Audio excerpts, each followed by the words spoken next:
परिचय। हे नेहा, तुम्हारी नाक को क्या हुआ? मुझे जुकाम और खांसी है।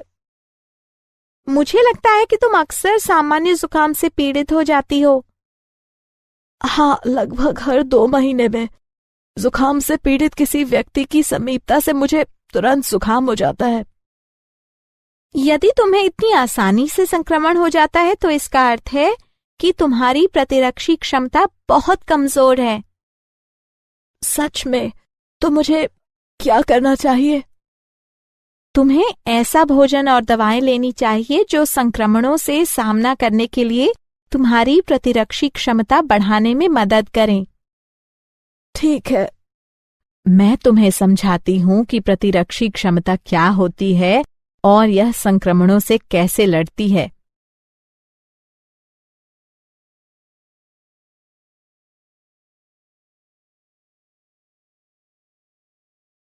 उद्देश्य।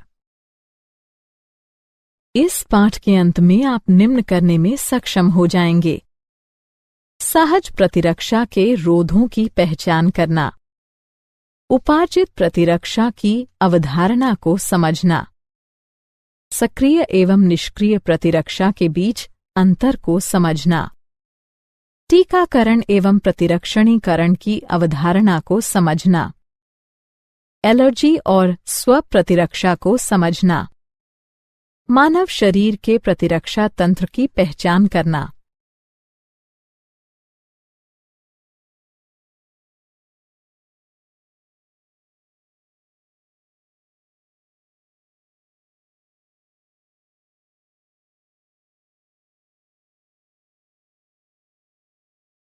प्रतिरक्षा। प्रतिरक्षा क्या है? परपोषी की रोगकारक जीवों से लड़ने की समस्त क्षमता जो उसे प्रतिरक्षी तंत्र के कारण मिली है, प्रतिरक्षा कहलाती है। प्रतिरक्षा के प्रकार।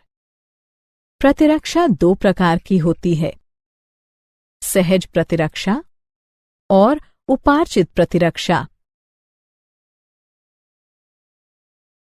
सहज प्रतिरक्षा।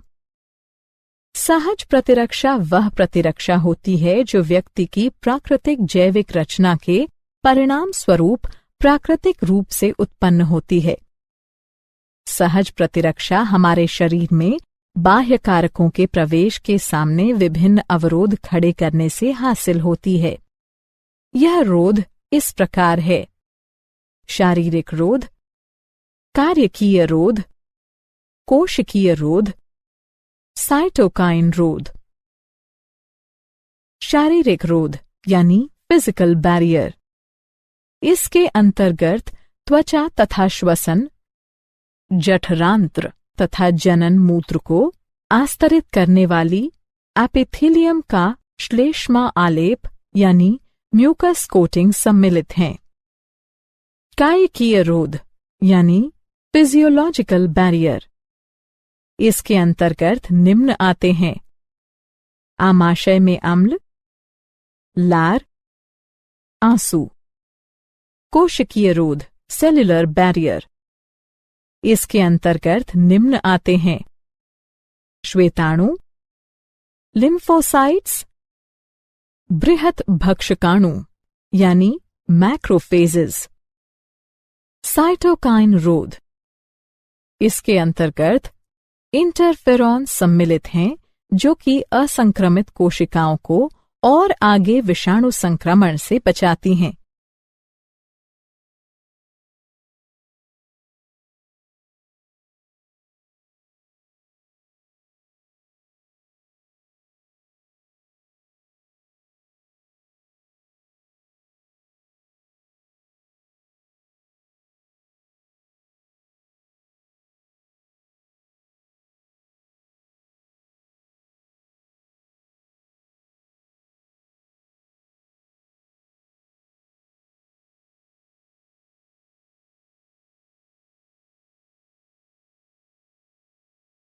उपार्जित प्रतिरक्षा। उपार्जित प्रतिरक्षा यह प्रतिरक्षा होती है जो रोगजनक के संपर्क में आने पर रोग प्रतिकारक यानी एंटीबॉडी के विकास द्वारा प्राप्त की जाती है।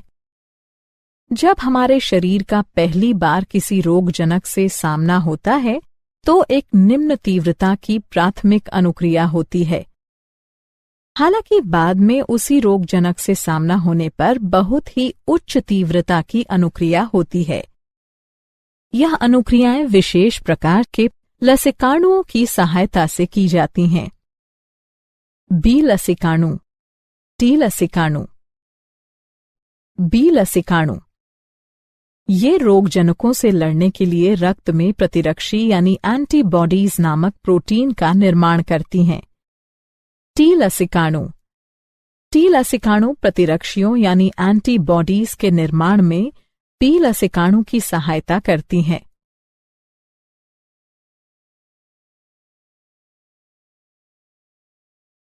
प्रतिरक्षी यानी एंटीबॉडी। प्रतिरक्षी बी कोशिकाओं की सतह पर वाय आकार के प्रोटीन होते हैं जो रोगजनक के प्रभाव का सामना करने के लिए रोगजनक उद्दीपन की अनुक्रिया में रक्त या लसिका में स्रावित होते हैं।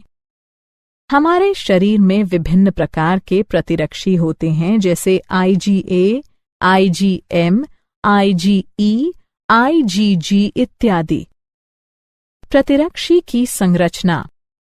प्रत्येक प्रतिरक्षी अणु में 4 पेप्टाइड श्रृंखलाएं होती हैं। लघु हल्की श्रृंखलाएं, दीर्घ भारी श्रृंखलाएं। एक प्रतिरक्षी अणु H2L2 के रूप में दर्शाया जाता है।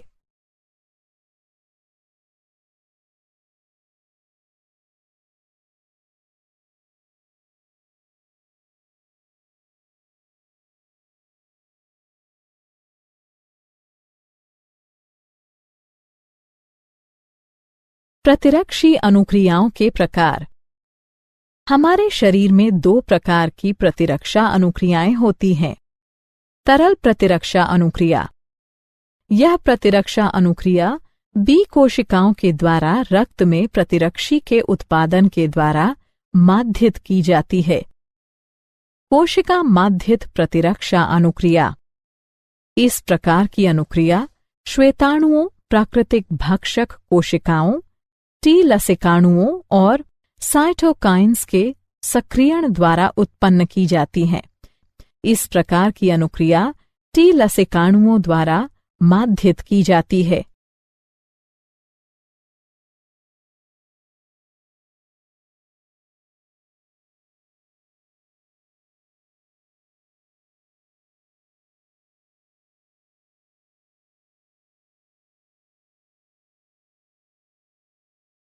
उपार्जित प्रतिरक्षा के प्रकार। उपार्जित प्रतिरक्षा 2 प्रकार की होती है, सक्रिय प्रतिरक्षा और निष्क्रिय प्रतिरक्षा। सक्रिय प्रतिरक्षा यह एक प्रतिजन की अनुक्रिया में प्रतिरक्षी के उत्पन्न होने के परिणाम स्वरूप होती है। निष्क्रिय प्रतिरक्षा जब पहले से तैयार प्रतिरक्षी सीधे ही शरीर के बाह्य तत्वों से रक्षा के लिए दिए जाते हैं तो यह निष्क्रिय प्रतिरक्षा कहलाती है। सक्रिय और निष्क्रिय प्रतिरक्षा के उदाहरण।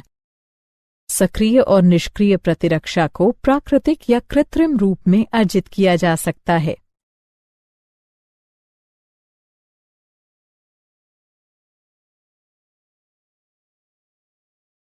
टीकाकरण तथा प्रतिरक्षीकरण। टीका क्या है?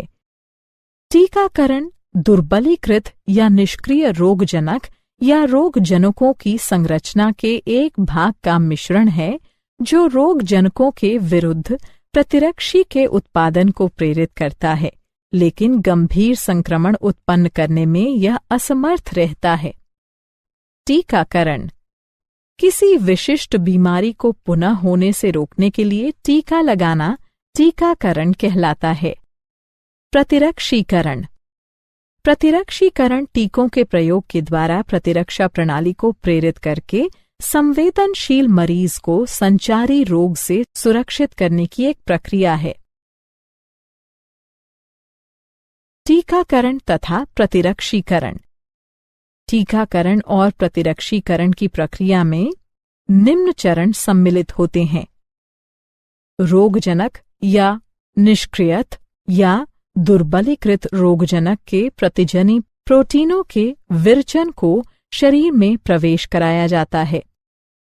परिणाम स्वरूप प्रतिजनों के विरुद्ध रोगजनी कारकों को निष्प्रभावी बनाने के लिए प्रतिरक्षी उत्पन्न किए जाते हैं। साथ ही समृद्धि बी और टी कोशिकाएं बनती हैं जो परिवर्ती प्रभावन होने पर रोगजनक को पहचान देती हैं और प्रतिरक्षी के भारी उत्पादन से उन्हें हरा देती हैं।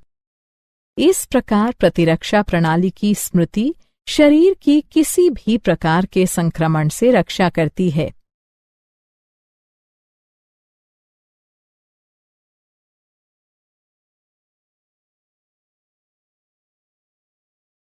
सक्रिय तथा निष्क्रिय प्रतिरक्षा।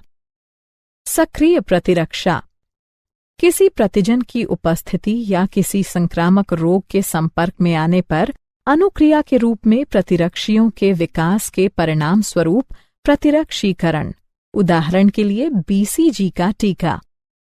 निष्क्रिय प्रतिरक्षा यदि एक व्यक्ति किन्हीं घातक जीवाणुओं से संक्रमित होता है जिनमें शीघ्र प्रतिरक्षा की आवश्यकता होती है तो हमें सीधे ही प्रतिरक्षी या प्रतिआविश देने की आवश्यकता होती है।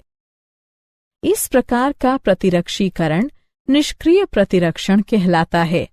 उदाहरण टिटनेस प्रतिआविश।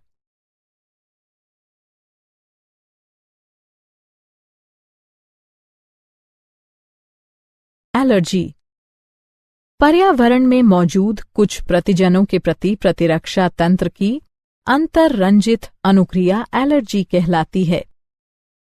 इनके प्रति बनने वाली प्रतिरक्षियां IgE प्रकार की होती हैं। एलर्जन ऐसे पदार्थ जो शरीर के लिए बाह्य होते हैं और एक एलर्जिक अभिक्रिया पैदा करते हैं, एलर्जन कहलाते हैं। उदाहरण के लिए धूल में चिचड़ी, पराग, प्राणी लघुशल्क आदि। एलर्जी के लक्षण छींकना, पनीली आंखें, बहती नाक, सांस लेने में कठिनाई।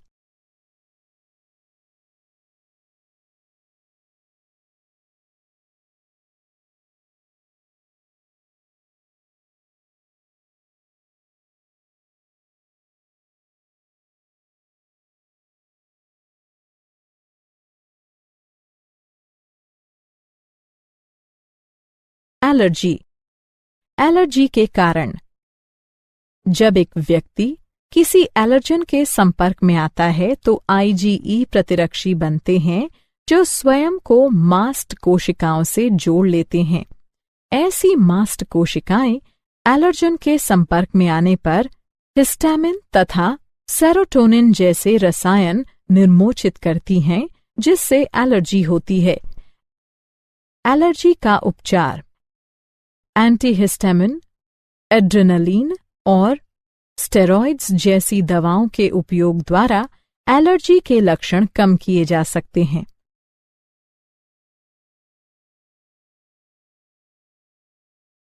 स्वप्रतिरक्षा। स्वप्रतिरक्षा यह एक भ्रमित प्रतिरक्षी अनुक्रिया है जिसमें हमारा शरीर अपने ही ऊतकों के विरुद्ध प्रतिरक्षियों का निर्माण करने लगता है जिससे अति संवेदी अनुक्रियाएं होती हैं। स्वप्रतिरक्षा रोग शरीर की अपनी कोशिकाओं और ऊतकों के प्रति प्रतिरक्षा तंत्र की असामान्य क्रियाविधि के कारण होने वाली कोई बीमारी या क्षति स्वप्रतिरक्षा बीमारी कहलाती है। उदाहरण के लिए माटाइड आर्थराइटिस। लसिकाभ अंग वे अंग जहां लसिकाणुओं की उत्पत्ति और या परिपक्वन और प्रचुरोद्भवन होता है, लसिकाभ अंग कहलाते हैं। लसिकाभ अंग के प्रकार। लसिकाभ अंग 2 प्रकार के होते हैं। प्राथमिक लसिकाभ अंग ये वे अंग होते हैं जहां अपरिपक्व लसिकाणु प्रतिजन संवेदी लसिकाणुओं में विभेदित होते हैं। प्राथमिक लसिकाभ अंग इस प्रकार हैं। अस्थि मज्जा, थाइमस। द्वितीयक लसिकाभ अंग। द्वितीयक लसिकाभ अंग लसिकाणुओं को प्रतिजन के साथ पारस्परिक क्रिया के स्थल प्रदान करते हैं, जो बाद में प्रचुर संख्या में उत्पन्न होकर प्रभावी कोशिकाएं बन जाते हैं। द्वितीयक लसिकाभ अंग में निम्न सम्मिलित हैं: प्लीहा, लसिका ग्रंथियां, टॉन्सिल, क्षुद्रांत्र के पेयर पैच, परिशेषिका। लसिकाभ अंग। प्राथमिक लसिकाभ अंग। ये टी लसिकाणुओं के परिवर्धन और परिपक्वन के लिए सूक्ष्म पर्यावरण उपलब्ध कराते हैं। अस्थि मज्जा। यह प्रमुख लसिकाभ अंग हैं। लसिकाणुओं समेत सभी रुधिर कोशिकाएं अस्थि मज्जा में उत्पन्न होती हैं। थाइमस। यह एक सपाली अंग है। यह हृदय के पास और उरोस्थि के नीचे स्थित है। जन्म के समय थाइमस काफी बड़ा होता है, लेकिन बढ़ती उम्र के साथ आकार में घटता जाता है।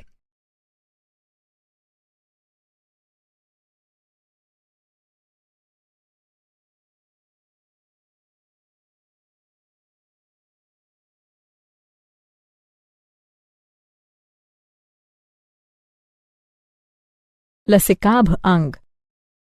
द्वितीयक लसिकाभ अंग। प्लीहा। यह सेन की आकृति का अंग है। इसमें लसिकाणु और भक्षकाणु होते हैं। यह रुधिर जनित सूक्ष्म जीवों को अवरुद्ध करके रुधिर निस्यंदक के रूप में कार्य करता है। लसिका ग्रंथियां। ये छोटी ठोस संरचनाएं होती हैं जो लसिका तंत्र पर भिन्न भिन्न स्थलों पर स्थित होती हैं। जो सूक्ष्म जीव या दूसरे प्रतिजन लसिका और ऊतक तरल में आ जाते हैं, वे उन्हें रोक लेती हैं। ये प्रतिजन वहां मौजूद लसिकाणुओं का सक्रियण प्रेरित करती हैं और प्रतिरक्षा अनुक्रिया के लिए उत्तरदायी हैं। मॉल्ट या श्लेष्म संबद्ध लसिकाभ ऊतक। यह मानव शरीर के लसिकाभ ऊतक का लाभ 50% है। यह प्रमुख पथों जैसे श्वसन, पाचन और जनन मूत्र पथ के आस्तरों के भीतर स्थित। क्या आप जानते हैं? पॉलीऑर्थराइटिस, मल्टीपल स्क्लेरोसिस, जार्गन सिंड्रोम इत्यादि स्वप्रतिरक्षा रोगों के उपचार हेतु सूक्ष्म गोलियों या गुटिकाओं के रूप में डायलिकल फ्यूमारेट का उपयोग साइक्लोस्पोरिन के संयोजन में किया जा सकता है। सारांश। आइए हमने जो कुछ सीखा है उसे संक्षेप में दोहराएं। परपोषी की रोगकारक जीवों से लड़ने की समस्त क्षमता जो उसे प्रतिरक्षी तंत्र के कारण मिली है, प्रतिरक्षा कहलाती है। प्रतिरक्षा 2 प्रकार की होती है, सहज और उपार्जित। सहज प्रतिरक्षा शारीरिक, कार्यकीय, कोशिकीय और साइटोकाइन रोध बनाती है। बी और टी लसिकाणु शरीर को उपार्जित प्रतिरक्षा प्रदान करते हैं। यह सक्रिय या निष्क्रिय प्रतिरक्षा हो सकती है। किसी विशिष्ट बीमारी को होने से रोकने के लिए टीका लगाना टीकाकरण कहलाता है। पर्यावरण में मौजूद कुछ प्रतिजनों के प्रति प्रतिरक्षा तंत्र की अतिरंजित अनुक्रिया एलर्जी कहलाती है। शरीर की अपनी कोशिकाओं और ऊतकों के प्रति प्रतिरक्षा तंत्र की असामान्य क्रियाविधि के कारण होने वाली कोई बीमारी या क्षति स्वप्रतिरक्षा बीमारी कहलाती है। वे अंग जहां लसिकाणुओं की उत्पत्ति और या परिपक्वन और प्रचुरोद्भवन होता है, लसिकाभ अंग कहलाते हैं। वे प्राथमिक यानी अस्थि और थाइमस या द्वितीयक जैसे प्लीहा, लसिका ग्रंथियां आदि हो सकती हैं।